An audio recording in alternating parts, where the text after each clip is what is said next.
Assalamualaikum Sobat Football United. Eh, Preview pertandingan Manchester United akhir pekan ini, tepatnya di hari Sabtu, akan tandang ke City Ground, akan menantang tuan rumah Nottingham Forest. Di mana kalau gue lihat ini performa dari Nottingham Forest bahkan semenjak akhir September ini lebih banyak mengalami kekalahan di hampir semua ajang kompetisi yang diikuti. Hanya ada satu kemenangan, yaitu ketika menghadapi FC Porto di tanggal 23 Oktober. Lainnya, mereka kalah atau paling tidak seri. Seri terakhir di tanggal 24 September. Setelahnya, 4 kali beruntun kalah, lalu menang menghadapi FC Porto dan terakhir menghadapi Bournemouth. Mereka juga kalah 2-0. Dan seperti kita ketahui memang terjadi gejolak ya di klub ini. Karena menurut gue salah satu faktor terbesarnya adalah intervensi dari owner yang salah. Bukan berarti owner tidak bisa melakukan intervensi, bisa, boleh, iya. Tapi kalau salah dilakukan, akibatnya seperti ini. Menurut gue ini salah satu faktor dari apa yang terjadi di Nottingham Forest. Tapi balik lagi ke preview bahwa memang mereka sedang dalam periode yang negatif dan ini menurut gue menjadi modal yang sangat berharga bagi Manchester United untuk bisa mendapatkan hasil positif dari City Ground. Saat ini cukup lebar nih perbedaan di papan klasemen Premier League antara Manchester United dengan Nottingham Forest. Manchester United berada di peringkat ke-6 dengan nilai 16 dan Nottingham Forest berada di posisi degradasi di posisi ke-18 dengan nilai 5. Jadi ada 11 poin. 11 poin ini cukup jauh ya sebenarnya kalau melihat, apalagi kalau dibandingkan dengan keadaan di atasnya gitu. Sebenarnya dari peringkat ke 11 saja ke peringkat ke-6 ini kan angka tidak terpaut terlalu jauh, hanya 3 angka berbeda. Dan kalau melihat dari peringkat ke-16 sampai ke peringkat ke-11 itu juga hanya 3 poin gitu. Tapi Nottingham Forest bahkan dengan ke peringkat ke-16 Burnley memiliki beda 5 poin. Jadi ini sudah merupakan indikator awal adanya gap dari Nottingham Forest dengan peserta lain di Premier League. Dan ini kalau tidak dikelola dengan baik ya, akan menyeret mereka lebih dalam lagi, tenggelam di papan klasemen Premier League. Artinya sekali lagi mereka sedang dalam keadaan yang sangat negatif. Walaupun demikian tadi gue sampaikan bahwa mereka tanggal 23 Oktober di kompetisi Eropa yang diikuti ya, mereka menang 2-0 menghadapi FC Porto. Artinya mereka walaupun dalam keadaan super negatif, mereka bisa saja membuat kejutan. Dan ini yang harus diwaspadai oleh Manchester United. Uh, Manchester United yang menarik juga ya, bagaimana dalam 9 pertandingan sudah mencetak 15 gol, kebobolan 14 gol. Sementara Nottingham Forest dari 9 pertandingan baru mencetak 5 gol. Jadi mereka kering juga nih kemampuan mencetak golnya. Tapi mereka sudah kebobolan sangat banyak, 17 gol. Manchester United menurut gue punya peluang besar untuk bisa mencetak gol di pertandingan tandang kali ini ya, menurut gue. Sekaligus juga bisa jadi akan mendapatkan, menurut gue, ada peluang Manchester United bisa clean sheet bahkan di away kali ini. Ada beberapa komponen yang harus mereka, ataupun poin-poin yang harus mereka lakukan tentu saja, tapi peluang itu menurut gue ada bagi Manchester United. Head to head antara Nottingham Forest dengan Manchester United setidaknya selama 2 musim belakangan ini tidak pernah mudah bagi Manchester United.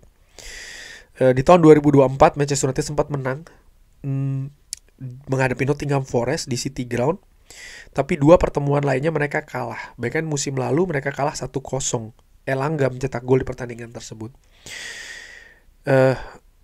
Terakhir kali Manchester United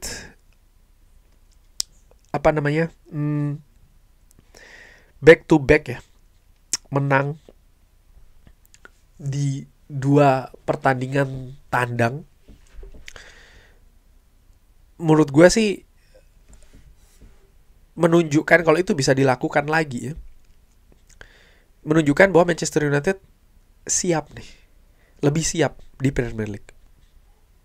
Dan terakhir kali gue nilai pun juga demikian gitu. Karena memiliki kemenangan back to back away ini tidak mudah. Apalagi di Premier League. Dan terakhir kali Manchester United melakukannya, gue bisa jadi salah tapi Sobat Football United mungkin bisa melihat ya, mereka lebih stabil, lebih kokoh begitu. Dan kali ini mereka punya kesempatan. Terakhir kali Manchester United di musim ini kan menang tandang itu menghadapi Liverpool. Mereka 3 kali kemenangan beruntun, 2 kali mereka kemenangan home, 1 kali kemenangan away. Dan ya ini kalau mereka bisa lanjutkan lagi, ini ujian buat konsistensi menurut gue. Bagi penampilan dan juga tidak kalah pentingnya ya, hasil positif yang diraih oleh Manchester United sampai dengan sejauh ini. Nottingham Forest sendiri ya, tadi gue katakan mereka memiliki walaupun mereka sedang negatif, mereka memiliki kemungkinan juga nih untuk bisa menyakitkan Manchester United karena mereka punya beberapa pemain yang memiliki kualitas bagus. Salah satunya pemain yang dikaitkan dengan Manchester United, Elliot Anderson. Pemain tengah ini kalau melihat dari situasi antara Nottingham Forest menghadapi Bournemouth di mana mereka kalah, Elliot Anderson ini merupakan pemain dengan akurasi terbanyak dan juga sentuhan terbanyak. Artinya peran dari Elliot Anderson ini sangat krusial.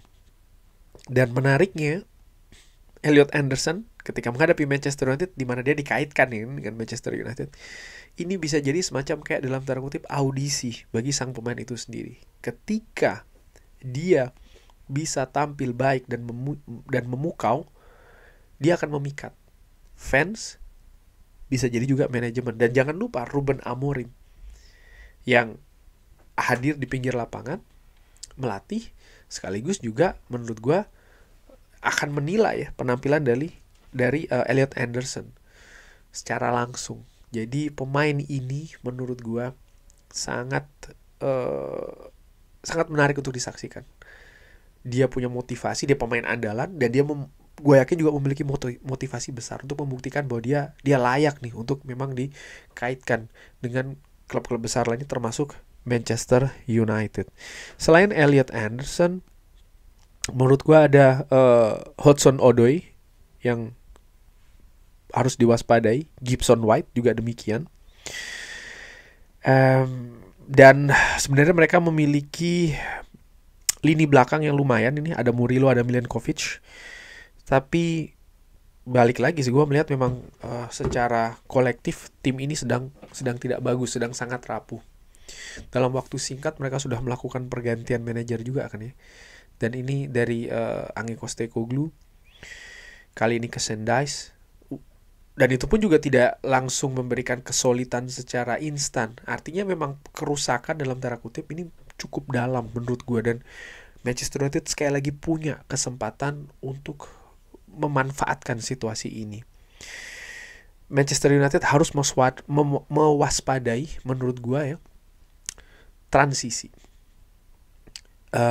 Di mana Nottingham Forest nampaknya akan lebih mengandalkan fisik ya, dan juga transisi. Mereka kan Sendais lah, typical Sendais, suka duel fisik, adu speed, transisi. Ini yang harus diwaspadai oleh Manchester United. Salah satu pertandingan tandang terakhir ketika menghadapi Brentford, Manchester United tersakiti karena transisi. Jadi ini harus diwaspadai. Manchester United, gue katakan tadi ya, punya komponen untuk dimanfaatkan untuk memenangkan pertandingan ini. Tapi salah satu hal yang menurut gue masih harus diperbaiki oleh Manchester United adalah kemampuan mereka untuk mengatasi transisi lawan. Jadi ini yang harus diwaspadai. Lini tengah, duel harus dimenangkan. Lini belakang pun juga demikian. Mereka harus hati-hati dengan transisi lawan. Di samping mereka harus efisien nih. Efisiensi dari Manchester United menurut gue sudah semakin baik, tapi ya lagi-lagi menghadapi Nottingham Forest ini merupakan sebuah ujian ya untuk transisi, untuk efisiensi terutama dalam melakukan serangan. Bagaimana dengan perkiraan komposisi? Saat ini menurut gue semakin mudah ya dalam tanda kutip untuk melihat pemain Manchester United yang akan tampil sebagai starting 11. Tentu saja akan ada perubahan sedikit, tapi kerangka itu sudah semakin terlihat lah. Dan gue perkirakan Sean Lamens akan di penjaga gawang, 3 center back, Lenny Yoro De Ligt dan juga Luke Shaw. Gue pikir Harry Maguire masih akan diistirahatkan dulu. Nocer Mazraoui pun juga demikian. Dan melihat dari penampilan 3 center back di pertandingan terakhir, menurut gue sudah cukup oke dan semoga bisa lebih oke lagi. 4 pemain tengah di depannya, wingback sebelah kanan ada Ahmad yang juga tampil semakin baik. Wingback sebelah kiri gue pikir Dalot akan dimainkan lagi dengan mengistirahatkan Dorgu. Dalot menurut gue walaupun tidak secara signifikan tampil baik, memukau begitu ya, tapi gue menilai secara ringan amatiran ada sedikit progres lah, katakanlah seperti itu. Dorgu gue nilai masih sering terlalu terburu-buru, di mana Dalot pun sebenarnya juga tidak terlalu superior banget ya, tampil sebagai wingback sebelah kiri, tapi dia bisa lebih, mungkin juga faktor pengalaman ya, jadi dia bisa sedikit memberikan sedikit sekali lagi ketenangan di sisi tersebut dibandingkan dengan Dorgu. Lalu 2 gelandang di tengah, Casemiro dan juga Bruno Fernandes, duo terbaik menurut gue di lini tengah saat ini dibandingkan dengan pemain lain di Manchester United. Yang menarik adalah gelandang serang nih. Mbeumo satu tempat lain, apakah Mason Mount, Cunha? Gue pikir Cunha. Mason Mount pemain bagus, tapi seperti gue katakan tadi, ini kan akan ada banyak duel-duel fisik, sehingga harus diperhatikan juga nih, jangan sampai ada justru cedera. Di sisi lain, Cunha penampilannya menurut gue semakin naik, semakin bagus, dan tidak ada salahnya dia diberi kesempatan duluan nih di depan Mason Mount. Dan di lini depan Benjamin Sesko. Fungsi dari Sesko menurut gue akan dalam tanda kutip perfect untuk situasi kali ini. Lini tengah harus dimenangkan dengan duel-duel yang sangat besar akan terjadi di sana. Jadi Sesko diharapkan juga bisa sering-sering turun ya, untuk bisa membantu lini tengah dan mendistribusikan bola. Dimana di beberapa pertandingan sebelumnya Sesko terlihat sangat nyaman nih dengan situasi seperti ini. Gue harapkan Manchester United bisa menang. Gue perkirakan semoga mereka bisa menang, Manchester United. Mudah-mudahan bisa mendapatkan away clean sheet pertama, menang juga. Gue perkirakan 0-2 untuk Manchester United. Bagaimana Sobat Football United? Ada perkiraan skor, perkiraan formasi? Silahkan drop di kolom komen. Terima kasih sudah menyaksikan. Jangan lupa like, sholat, dan juga subscribe. Wassalamualaikum warahmatullahi wabarakatuh. Thank you.